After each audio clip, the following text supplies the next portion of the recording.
신앙의 동지 여러분, 안녕하십니까? 서정교회 최영석 목사입니다. 오늘 여러분과 함께 은혜를 나누고 싶은 말씀은 신약성경 마태복음 4장 1절로 3절 말씀입니다. 제가 본문을 봉독해 드리겠습니다. 그때 예수께서 성신에게 이끌리어 마귀에게 시험을 받으러 광야로 가사 40일을 밤낮으로 금식하신 후에 줄이신지라. 시험하는 자가 예수께 나와서 가로되 내가 만일 하나님의 아들이거든 명하여 이 돌들이 떡덩이가 되게 하라. 오늘 말씀 제목은 시험의 장소라는 제목으로 말씀을 증거하도록 하겠습니다. 성신 하나님에게 이끌려 시험 받는 예수님은 광야에서 시험을 받으셨습니다. 육신적으로 가장 배고픔을 느낄 때 마귀가 시험을 했습니다. 자, 오늘 본문 말씀을 통해서 우리에게 주시는 교훈이 무엇인가 한번 살펴보도록 하겠습니다. 첫째, 시험의 장소. 오늘 본문에 보니까 4장 1절에 그때 예수께서 성신에게 이끌려 마귀에게 시험을 받으러 광야로 갔다, 그렇게 말씀하고 있지요. 바로 시험의 장소는 광야입니다. 자, 광야라고 하는 단어는 우리 국어, 그렇죠? 우리 한글로 보면 명사죠. 명사입니다. 근데 이 광야라는 헬라어 단어를 문법적으로 분해하면 이 광야라고 하는 단어는 형용사로 나와 있습니다. 왜 형용사로 문법적으로 분해를 했을까요? 자, 그것은 장소적인 의미보다는 광야가 의미하는 상태적인 개념에 더 강조점을 두고 있기 때문이다 하는 것입니다. 물론 역사적으로는 예수님께서 실제 유대 광야에서 시험을 받으셨죠, 장소적으로. 자, 그런데 오늘날 성도들이 살고 있는 장소는 광야가 아니라는 거죠. 광야가 아니에요. 그러니까 장소적인 의미보다는 상태적인 의미를 강조하기 위해서, 그렇죠? 광야를 형용사로 말씀하고 있다라고 하는 거예요. 그럼 상태적인 의미라는 것은 뭐죠? 성도들이 살고 있는 이 땅에서의 현실 생활, 가정 생활, 직장 생활, 사회 생활하는 것 자체가 광야 생활을 하고 있다라고 하는 거예요. 광야에서 생활하고 있다 하는 것입니다. 광야에는 누가 살고 있죠? 광야에는 사람이 살지 않아요. 광야에는 들짐승들이 살아요. 그렇죠? 들짐승들이 살고 있다라고 하는 것입니다. 예수님이 광야로 내몰려 짐승들과 함께 계셨던과 같이 오늘 우리 성도들이 던져진 오늘의 현실과 환경이 뭐와 같다? 광야와 같다라고 하는 거예요. 광야는 어떤 것이냐? 죽음이 있고 위협이 있고 거짓과 권모술수가 난무하는 곳입니다. 우리가 살고 있는 이 사회가 일터가 광야와 같은 곳이다 하는 거예요. 내가 만나는 사람이, 내가 관계를 맺는 사람들이, 내가 교제를 나누는 사람들이, 그렇죠? 사람다운 사람도 있지만 법적으로, 도덕적으로, 인격적으로 정말로 사람다운 사람도 있지만 짐승과 같은 사람들이 많아요. 날 속이고 날 유혹하고 나를 미혹하고 권모술수, 속임수, 아첨, 비방, 모함,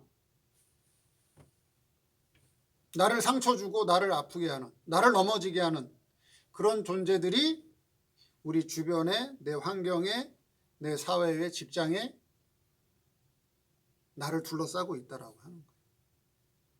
그래서 우리 성도들은 내가 살고 있는 이 환경이 어떤 환경이다? 광야 같은 환경 속에서 살고 있다라고 하는 것을 미리 알고 있어야 된다라고 하는 거예요. 알고 있어야 된다. 알고 있어야 대처를 하죠. 알고 있어야 대처를 한다 하는 것입니다.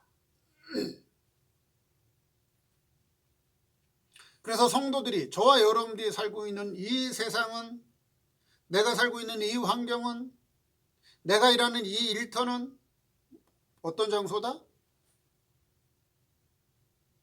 광야 같은 장소다. 광야 같은 장소에 있다. 사람은 사람인데 짐승 같은 사람을 뭐라고 불러요? 인면수심. 인면수심이라고 부르죠. 얼굴은 사람인데 마음은 금수 같다는 거예요. 언제 어떻게 돌변할지 몰라요. 언제 상대방이 나를 위협할지 몰라요. 나를 죽일지 몰라요. 나를 속일지 몰라요. 나를 넘어지게 할지 몰라요. 경계해야 된다는 거예요. 그래서 성도들이 살고 있는 환경은 광야 같은 곳이다. 잊으면 안 된다는 거죠. 두 번째, 40일 밤낮 금식하셨다. 오늘 본문 2절 말씀에 40일을 밤낮으로 금식하신 후에 들이신지라. 40은 인간이 견딜 수 있는 한계를 말합니다. 모세도 십계명을 받기 위해서 그렇죠. 하나님의 산 호렙에 올라갔죠. 며칠을 금식했어요? 40일을 금식했죠. 아브라함을 보고 동서남북으로 다녀보라 그랬죠. 동서남북. 40, 40일. 사라고 하는 거는 인간이 견딜 수 있는, 인간이 할 수 있는 최대 한계를 사로 표현하는 거예요. 사로 표현한다 하는 것입니다. 자, 우리 예수님이 40일을 밤낮 금식했다라고 하는 것은 어떤 의미라고요? 인간이 견딜 수 있는 인간의 한계, 최대 한계까지 굶으셨다라고 하는, 굶으셨다. 자, 근데 어떻게 금식했다고요? 밤낮으로 금식했다는 거예요. 밤낮으로 금식했다. 밤이라고 하는 것은 어떤 의미죠? 밤은 불행, 고통, 어두움, 실패, 가난, 질병, 좌절, 아픔. 그렇죠? 그게 어둠이에요. 어둠. 그런 불행한 환경 속에서도, 고통스러운 현실 속에서도 실패와 좌절이라고 하는 그런 아픔과 고통 속에서도 무엇 하셨다고요? 금식하셨다는 거예요. 금식하셨다. 낮은요? 낮은 밝을 때죠. 밝을 때예요. 따뜻할 때예요. 낮이라고 하는 의미는 신앙적으로 형통하고 무엇인가 잘 되고 부유하고, 그렇죠? 넉넉하고 풍요롭고 하는 일마다 잘 되고, 그게 낮이에요. 낮. 자, 그런데 무엇인가 잘 되고 형통하고 부유하고 넉넉하고 풍족한 그런 환경 속에서도 무엇을 하셨다고요? 금식하셨다라고 합니다. 금식하셨다. 다른 말로 얘기하면 예수님은 이 땅에서 육신의 몸을 입고 사는 동안에, 예수님이 이 땅에서 사람의 몸을 입고 사시는 동안에 무엇 하셨다고요? 금식하는 생활을 하셨다는 거예요. 금식하는 생활. 육신적인 금식을 통해서 신앙적인 금식을 우리에게 교훈해 주고 있다. 그 신앙적인 금식이라고 하는 건 뭐예요? 성도가 어려움을 당하고 고통을 당하고 실패와 좌절을 겪을 때, 그렇죠? 거기서 하나님의 뜻을 찾는다라고 하는 거예요. 인간의 수단과 방법, 인본주의 그런 걸 사용해서 자기의 어려운 환경을 넘어가려고 하는 것이 아니라 실패와 좌절 속에서도 가난과 궁핍 속에서도 고통과 아픔 속에서도 하나님께서 왜 이 환경을 주셨을까? 여기서 아버지의 뜻이 무엇일까? 여기서 어떻게 하는 것이 아버지의 뜻을 이루는 것일까? 그게 뭐예요? 신앙적인 금식이다 하는 거예요. 신앙적 금식. 또 낮을 만났어요. 내가 하는 일이 형통해요. 잘 돼요. 모든 것이. 사건 사고도 없이 모든 것이 잘 되고 부유하고 넉넉하고 행복해요. 거기서도 어떻게 해요? 자기를 위해서 누리지 말고 자기를 위해서 쓰지 말고 여기서도 어떻게 하는 것이 하나님 아버지의 뜻을 이루는 것일까? 여기서 어떻게 하는 것이 신앙적으로 바르게 사용하는 것일까? 아버지의 뜻을 이루는 데 사용한다는 거죠.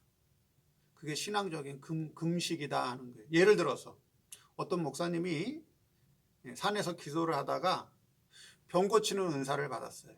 병 고치는 은사. 그래서 기도만 해주고 안수만 하면 병이 나아요. 그럴 때마다 하나님께서 낫게 해주셨습니다.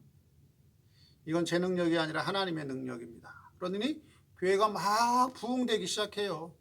사람들이 막 모여들고, 그렇죠? 교회가 커지고, 그러면서 사람의 마음이 점점 변해요. 어떻게 변해요? 이 손이 능력 있는 손이다. 안수만 하면 어떤 병이든 고칠 수 있다고. 내 기도면 어떤 병이든지 나을 수 있다고. 그게 변하는 거예요. 사람이 변하게 되는 거예요. 그래서 자기의 능력인 것처럼, 자기가 기도해서 나은 것처럼, 자기가 안수해줘서 나은 것처럼 교만한 사람이 되는 거죠. 그래서 그 능력을 자기를 위해서 쓰는 거예요. 자기의 영광과 자기의 명예와, 그렇죠? 자기를 위해서 쓴단 말이에요. 그건 금식하는 게 아니에요. 신앙적인 금식이라고 하는 것은 어떤 환경과 어떤 현실을 만나든지 간에 나를 위해서 하는 것이 아니라 아버지의 뜻을 위해서, 아버지의 뜻을 이루는 데에서, 그렇죠? 그 목적으로 하는 모든 것은 다 뭐라고요? 신앙적인 금식이다. 신앙적인 금식. 신앙적인 금식이다 하는 거예요. 예수님이 뭐 실제로 음식을 안 드셨나요? 음식 드셨죠. 그렇죠? 음식 드셨어요. 포도주도 마시고 떡도 먹고, 그렇죠? 음식 드셨어요. 근데 신앙적으로는요, 자기를 위해서 먹은 게 아니란 말이에요. 예수님 당신을 위해서 먹은 것이 아니라 하나님의 뜻을 이루기 위해서 먹었다. 그게 신앙적인 금식이다 하는 거예요. 그 예수님께서 지금 금식하시는 것은 자기를 위해서 금식하는 거예요? 아니죠. 자기를 위해서 금식하는 것이 아니라 아버지의 뜻을 이루기 위해서 금식하고 있다는 거예요. 그리스도 자격 테스트를 통과하기 위해서. 그렇죠? 신앙적인 금식이다 하는 것입니다. 세 번째, 내가 만일 하나님의 아들이면. 3절에 시험하는 자가 예수께 나와 가로되 내가 만일 하나님의 아들이거든 명하여 이 돌들이 떡덩이가 되게 하라. 시험하는 자라고 표현하고 있죠. 예수님은 시험하는 자가 오는 것을 알았을까요? 몰랐을까요? 예수님은 아셨죠? 예수님은 아셨습니다. 우리는 알까요? 저와 여러분은 시험하는 자가 오면 알까요? 모를까요?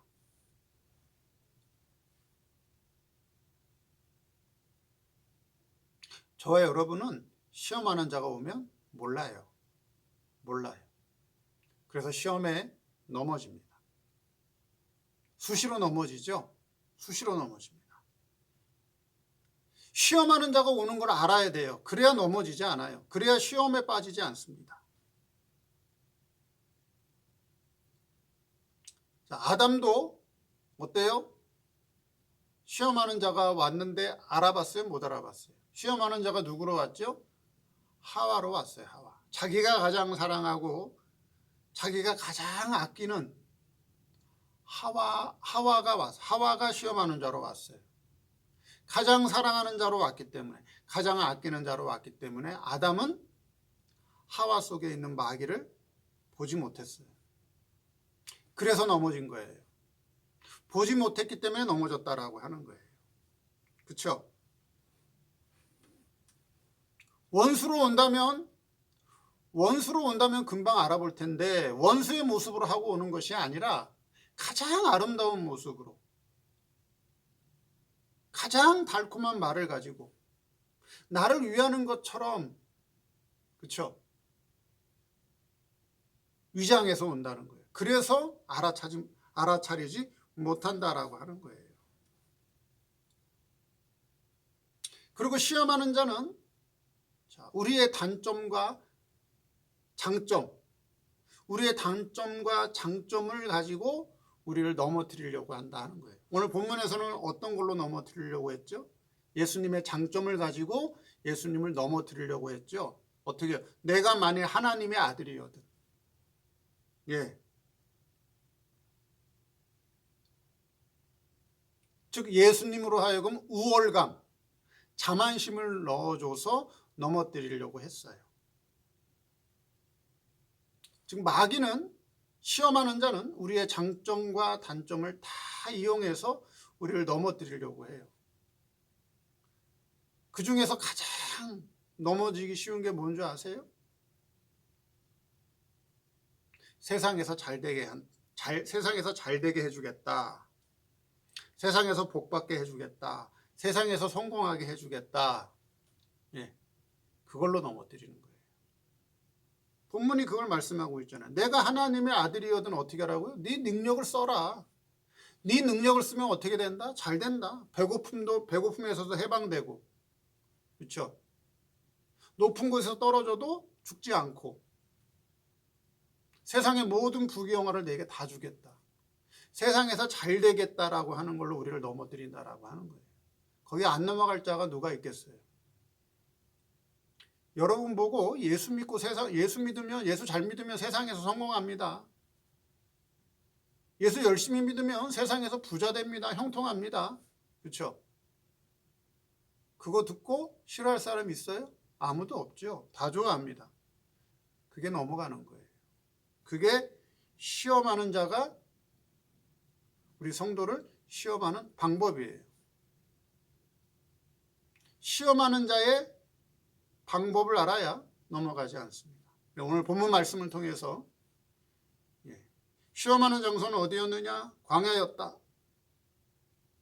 40일 밤낮으로 금식하셨다. 그리고 마귀는 예수님의 가장 좋은 면, 그걸 가지고 시험하려고 했다. 오늘 말씀을 통해서 우리가 살고 있는 장소가 광야 같은 곳이고, 나를 위해 사는 것이 아니라 아버지를 위해 사는 것이 신앙적인 금식이다. 그 마귀는 우리의 장점과 단점을 가지고 시험하는데 가장 아름다운 모습으로, 가장 사랑스러운 모습으로 접근해서 우리를 시험하고 있다라고 하는 것을 잘 기억하시기 바랍니다. 감사합니다.